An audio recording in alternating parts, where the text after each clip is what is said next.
पास जाइए, ए भैया भाजपा कैसे हारेगा? अरे मेरे भाई, आप ये हराने के लिए वोट देना बंद कीजिए। अगर हराने के लिए वोट दीजिएगा तो जिसको हरा रहे हैं वो तो आपको परेशान करेगा ही, जिसको जिताने का कोशिश कर रहे हैं वो भी आपका इज्जत नहीं करेगा। आप जीतने के लिए लड़िए, आप जीतिएगा तो अपने आप भाजपा हार जाएगा। लेकिन आपको जीतने का आपको लग रहा है कि भाजपा वाले, संघ वाले आपको मार के भगाना चाहते हैं। बिल्कुल नहीं भगाना चाहते, हम लाइए लिख कर दे देते। वो आपको भगाना नहीं चाहते हैं, आपको मानसिक तौर पर कमजोर बनाना चाहते हैं। जहां आपकी ये हिम्मत ही न पड़े कि हम भी या हमारे बच्चे भी राजनीति में आए। आज बिहार में देख लीजिए, आपके विधायक होने चाहिए जनसंख्या के हिसाब से कम 40, आपका 19 विधायक है। आपका 1650 मुखिया होना चाहिए, 1200 से कम मुखिया है। आपका 27,000 से ज्यादा वार्ड सदस्य होने चाहिए, 12,000 से कम वार्ड सदस्य हैं। तो जब आपका जड़ ही खोखला होता जा रहा है, जड़ ही कमजोर हो जाएगा तो कितना दिन टिके रहिएगा? यही बताने के लिए घूम रहे हैं। अब आप कहिएगा कि आपका वोट चाहिए, नहीं तो आपसे मिलने क्यों आए हैं? आपसे मिलने इसलिए आए हैं कि गांधी की विचारधारा आधारित कोई व्यवस्था ऐसी बन नहीं सकती है जिसमें मुसलमान भाइयों का भागीदारी, हिस्सेदारी ना हो। तो आपको वही हिस्सेदारी के लिए निमंत्रण देने आए। वोट आप बेशक जाकर दीजिए लालटेन को, लेकिन जन सुराज में अपने बच्चों को जोड़िए। मेरी जो सलाहियत है, मेरे पास जो संसाधन है, जो व्यवस्था है, उसका उपयोग कीजिए। अपने बच्चों को राजनीति में आगे बढ़ाइए, डर कर जीना बंद कीजिए। मुसलमान खड़ा होके कहता है भैया हम डरते नहीं हैं, आप बिल्कुल डरे हुए हैं। आपके बच्चे आधा पेट खाकर सो रहे हैं, आपके बच्चों के लिए पढ़ाई नहीं है, उनके पास रोजगार नहीं है, लेकिन आपके मन में डर इतना है कि आप अपने बच्चों के तकलीफ को भूल कर भी सिर्फ एक बात पर वोट करते हैं कि भाजपा को कौन हराएगा। इससे आपका भला नहीं हो सकता है। आप हमारी बात नहीं मानना चाहते हैं तो न मानिए। हमको रास्ता में चलते हुए कभी कभी मुसलमान लोग आके बताता है कि ये भैया एक लोग कह रहा है समाज में कि भाजपा का बी टीम है। देखिए मुसलमानों की दशा, 10 बरस में, पिछले 10 बरस में मुसलमानों पर सबसे बड़ा संकट कब आया? जब CA NRC लागू हुआ। अगर CA NRC का कानून बन गया होता तो यहाँ पर बैठ के आप भाषण नहीं सुन रहे होते, आधा आदमी ऑफिस का चक्कर लगा रहा होता। तो जरा याद कीजिए, आप ईमान की बात करते हैं। CA NRC देश में कैसे रुका? आपके हल्ला करने से नहीं रुका। हम आपको तारीख बता देते हैं। CA NRC आज भी देश में कानून है, लेकिन ये लागू इसलिए नहीं है क्योंकि 2 मई 2021 को भाजपा को बंगाल में जिस दिन शिकस्त दिया गया उस दिन CA NRC रुका। तो जरा याद कीजिए कि जब बंगाल में लड़ाई लगी तो आपका कौन रहनुमा बंगाल गया था? लालू जी गए थे, मुलायम सिंह गए थे, अखिलेश यादव गए थे कि राहुल गांधी गए थे? कोई नहीं गया था। जब दीदी के अपने लोग छोड़कर भाग गए भाजपा में, तो प्रशांत किशोर एकमात्र आदमी है जो बंगाल में गया था। और 2 बरस जितनी मेहनत हम आज बिहार में कर रहे हैं, इससे ज्यादा खून पसीना बहाया है मैंने बंगाल में। और 6 महीना पहले बताया कि भाजपा को हराएंगे नहीं, 100 के नीचे अगर नहीं रोके तो जीवन में संन्यास ले लेंगे। हमने भाजपा को कितने पर रोका? 77 पर। और आप कह रहे हैं कि हम भाजपा का बी टीम है, तो आपके साथ कौन खड़ा होगा? आपके साथ कोई नहीं खड़ा हो सकता है। आपको आज नीतीश कुमार प्यारा लग रहा है। यही आदमी CA NRC के पक्ष में वोट किया था। उस दिन आप कहाँ गए थे? जिस दिन आपको छोड़कर भाजपा में चला गया था उस दिन आपका अकल कहाँ गया था? आज आपको लग रहा है कि महागठबंधन बना के जिता देंगे। कैसे जिता दीजिएगा? ये शब्द महागठबंधन हमने लिखा है। इस देश में 2015 में एक ही बार ऐसा प्रयास किया गया जब महागठबंधन बनाकर भाजपा को बिहार में हराया गया। उसके बाद आप जितने लोग पढ़े लिखे समझदार हैं, खोज के हमको दिखा दीजिए कि कहां महागठबंधन बनाकर भाजपा को हराया गया है। आप किस बेवकूफी में पड़े। लेकिन हमारी बात आप मानिएगा नहीं। आपके मन में इतना मोटा काई जमा हुआ है कि आपको सुधरना ही नहीं। आपको इसीलिए कह रहे हैं, फिर से एक बार जाकर पूरा ताकत लगाकर लालटेन को वोट दीजिए, और जब नहीं जीतिएगा तब वापस आइएगा। हम यही हैं, हमको कोई घबराहट नहीं है। आपको चलना हमारे साथ ही है, ये भी आपको लिख देते हैं। मुसलमानों को, मुसलमान के बच्चों को हमारे साथ ही चलना है, क्योंकि सत्य की एक अपनी ताकत है। हमारे मन में कोई खोट है नहीं, तो आज नहीं तो कल आपको चलना हमारे साथ ही है। कहे आपको इतना ही करना है कि हमारे जीतने के बाद चलिएगा हमारे साथ, कि जीतने से पहले कंधा लगाइएगा। आप जो ये सोच रहे हैं, ए भाई प्रशांत किशोर आए हैं, हमारा वोट लेना चाहते हैं, आपका वोट नहीं चाहिए। हमको ऊपर वाले ने इतनी हुनर दी है कि बिना आपके वोट के भी हम बिहार जीत सकते हैं। बिहार में 80% हिंदू रहता है, बिहार में 80% हिंदू रहता है। हम 80 में कैसे 40% वोट लेंगे, उसका गुणा गणित हमको आता है। आप भाजपा को वोट नहीं देते हैं तो भाजपा चुनाव नहीं जीतता है। अरे भाई, वोट की राजनीति से बाहर निकलिए, राजनीति को समझिए, समाज को समझिए, लोकतंत्र में भागीदार बनिए, हिस्सेदार बनिए। अगर वोट के खाली राज में पड़े रहिएगा तो आपका और आपके बच्चों का भला नहीं होगा। यही बात बताने आए हैं। समझ में आए तो बहुत अच्छा, और न समझ में आए तो जैसे चल रहा है वैसे चलने दीजिए। दूसरी एक अंतिम बात और समझ लीजिए। कुछ लोग आके कहता है, भैया इतना बड़ा पदयात्रा कर रहे हैं, इतना पैसा ला रहे हैं, जरूर भाजपा वाला पैसा दे रहा होगा। देखिए मुसलमानों की दशा, आपका दल है आरजेडी, लालटेन। आरजेडी के पास आधा बिहार है। इसी गरीब बिहार से लूट के, चोरी करके, आपके बच्चों का हक मार के वो लोग दल चलाते हैं, राजनीति चलाते हैं। और हमारा जिताया हुआ, हमारा कंधा लगाया हुआ 6 राज्य में मुख्यमंत्री है, तो हमको है गाड़ी या टेंट तंबू का पैसा नहीं मिलेगा।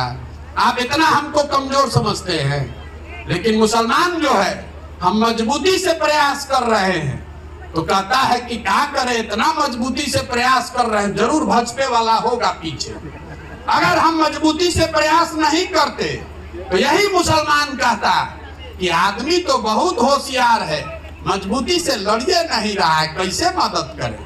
आपको मदद किसी भी हालत में नहीं करनी है, क्योंकि आप तो अपने संकट में पड़े हैं। आप हमारा मदद क्या कीजिएगा।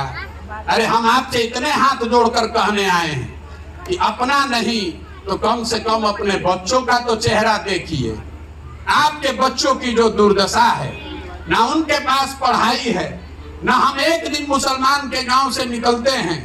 हमको लोग कहा कि भैया जाइए चंपारण में, देवबंद में मुसलमान बहुत समृद्ध है।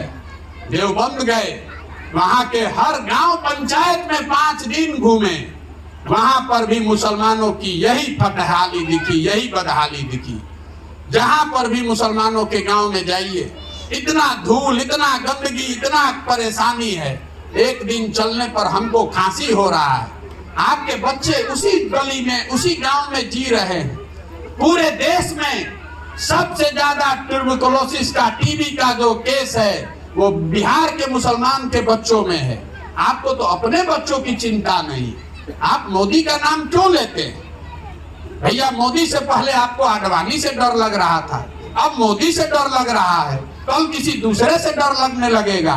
कितना दिन डर के जिंदा रहिएगा? अपना पैर पर खड़ा होइए। ये आपको लोग डराते हैं। अगर सीतामढ़ी में कोई मुसलमान खड़ा होके लड़ता, हार जाता, कम से कम एक नेता तो रहता। लेकिन आप तो खड़े नहीं किए आज तक। तो आपको अगर कोई 2 थप्पड़ मार दे तो आज एक भी मुसलमान नेता यहाँ नहीं है। आप लड़िए, खड़े होइए, लोकतंत्र में अपने और अपने बच्चों को भागीदार बनाइए। नहीं बनाइएगा, खाली चुनाव सोचिएगा, ये सोचिएगा कि कौन समीकरण बना के भाजपा को उलट दें, तो भैया आपको सफलता नहीं मिलेगी। आप अभी सोच रहे हैं 10 बरस हमने ये काम करके देखा है। भाजपा को हर जगह हरा कर देखा है। बिहार में हराए, पंजाब में हराए, तेलंगाना में हराए, आंध्रा में हराए, महाराष्ट्र में, दिल्ली में, तमिलनाडु में, बंगाल में, हर जगह हरा कर देखा। भाजपा हारती नहीं है। एक जगह हराइएगा, जब तक बिहार जीते, जीतकर पंजाब पहुंचे तो नीतीश कुमार भाजपा में भाग के शामिल हो गया।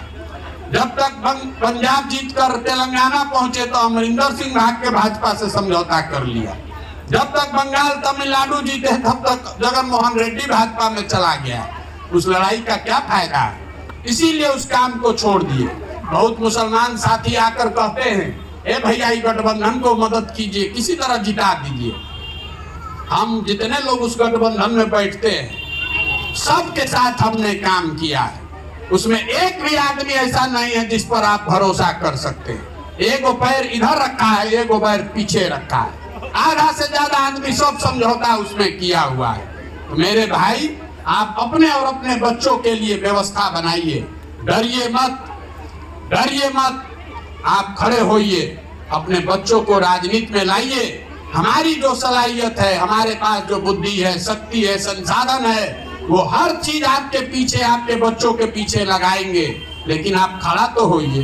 आप तो खड़ा भी नहीं होना चाहते। हम जब ही जन सुराज शुरू किए तो सबसे पहले बिहार में एमएलसी आपके समुदाय के आदमी को जिता कर लाए। उसको मुसलमानों ने नहीं वोट दिया। 75 वर्ष में बिहार में कोई मुसलमान शिक्षक एमएलसी नहीं बना, हम जिता कर लाए हैं। कहां से जिताए हैं? भाजपा के गढ़ से, चंपारण से जिता कर लाए। आप खड़ा होइएगा तब न कोई मदद करेगा। आप सीतामढ़ी में खड़े नहीं होइएगा, कटिहार में खड़ा ही नहीं होइएगा, अररिया में खड़ा नहीं होइएगा, ढाका में खड़ा नहीं होइएगा, तो आपका हिस्सेदारी बचेगा कहाँ? यही बात बताने आए हैं। आपको हमारी बात कड़वी लगेगी, लेकिन आपको हुआ है चीनी का रोग और आप मेरे भाई लड्डू खा रहे हैं, तो आपका चीनी का रोग सुधरने वाला नहीं है। हमको आपसे वोट नहीं चाहिए। खरी खरी बात आपको बता रहे हैं। समझ में आए तो जगिए, और नहीं जगिएगा। हमको कहता है कि मोदी जी का शिकायत नहीं कर रहे। देखिए राजनीतिक दिवालियापन मुसलमानों का। अगर हम यहाँ खड़े होकर मोदी की शिकायत करेंगे तो उससे क्या होगा? आप ताली बजाइएगा। आप तो पहले ही से मोदी के विरोध में है, तो हम मोदी के खिलाफ बोलकर क्या जुटाएंगे? ताली ही तो जुटाएंगे। मुसलमानों के बारे में लोग जान गए कि मुसलमानों की सभाओं में जाइए, मोदी और भाजपा के खिलाफ बोलिए, सब मुसलमान ताली बजाएगा, सोचेगा यही नया रहनुमा हम लोग का आ गया, और फिर उसी के पीछे भीड़ में उनके शामिल हो जाइएगा। उससे कुछ नहीं होगा। तय आपको करना है कि आपको लड़ने वाले के साथ रहना है कि लड़ के जीतने वाले के साथ रहना है। हम आपको जिताना जानते हैं।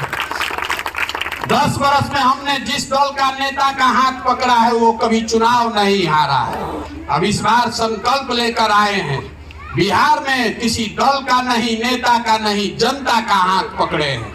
और अगर आप खड़े होंगे, आपका हाथ मैं पकड़ूंगा, तो भरोसा रखिए आपको भी हारने नहीं देंगे। लेकिन भैया खड़ा तो आपको होना पड़ेगा। अगर आप खड़ा नहीं होइएगा तो लिख कर रखिए, जिस गरीबी बदहाली में आपका जिंदगी बीता है, आपके हमारे बच्चों को भी इसी गरीबी और बदहाली में जीना पड़ेगा। हम मुसलमानों को एक अंतिम बात और बताते हैं। अरे कुछ नहीं तो इतना तो होशियारी हो लाइए अपने में कि हमारा डर दिखा के ही लालटेन से कुछ मांग लीजिए। कम से कम हमारा डर दिखा के अपने गांव का सड़क बनवा लीजिए, अपने बच्चों के लिए अस्पताल बनवा लीजिए। यही बताइए कि वोट नहीं, काम नहीं करोगे तो जन सुराज में चले जाएंगे। कम से कम आपको इज्जत से बैठाएगा। आप तो अपने ताला बंद करके बैठ गए हैं। मुसलमानों की बस्तियों में हम लोग जाते हैं। हम बंगाल में गए, मुसलमान कहता है, ए भैया हमारे यहाँ वोट मांगने मत आइए, आप हिंदू को बटोरिए, हम तो आपके साथ हइये हैं। बताइए भला आप कह रहे हैं हम तो बंधुआ मजदूर हइये हैं, हमसे वोट मांगने भी मत आइए, झोला भर के हम लोग वोट आपको देंगे। अगर आपका ये स्वभाव है तो आपका कौन नेता काम करेगा? वो तो जान ही रहा है कि आपको वोट देना ही देना है। यही एक अंतिम बात आग्रह कर रहे हैं। आपका जो हुआ सो हुआ। यहाँ आए हुए जितने लोग हैं, आधा से ज्यादा जिंदगी हम लोग का बीत गया। 45 साल तो हमारा उम्र हो गया, आधा से ज्यादा हमारा जिंदगी बीत गया। कम से कम अपने बच्चों के लिए जगिए। नहीं जगिएगा तो 30 वर्ष में जो दशा रही है ये सुधरने वाला नहीं है। अपने बच्चों को किसी का बंधुआ मजदूर मत बनाइए, उनमें हिम्मत भरिए, उनमें हौसला भरिए, चुनाव लड़ाइए, राजनीति में शामिल कीजिए। ये जन स्वराज की जो व्यवस्था है इसमें मेरे पास जो संसाधन है, आप पैसे का चिंता मत कीजिए, संसाधन का चिंता मत कीजिए, चुनाव लड़ने जीतने का चिंता मत कीजिए। वो चिंता अपने भाई अपने बेटे प्रशांत किशोर पर छोड़िए, लेकिन एक बार नया विकल्प बनाने के लिए खड़ा होइए।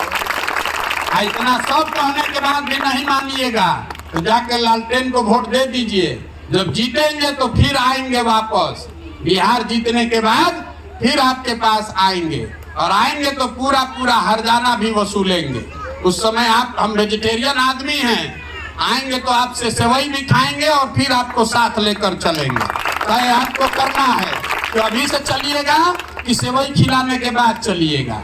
जीतेंगे तो सेवई तो आपको खिलाना पड़ेगा, तो तय रखिए 25 में जीतेगा जन स्वराज ही।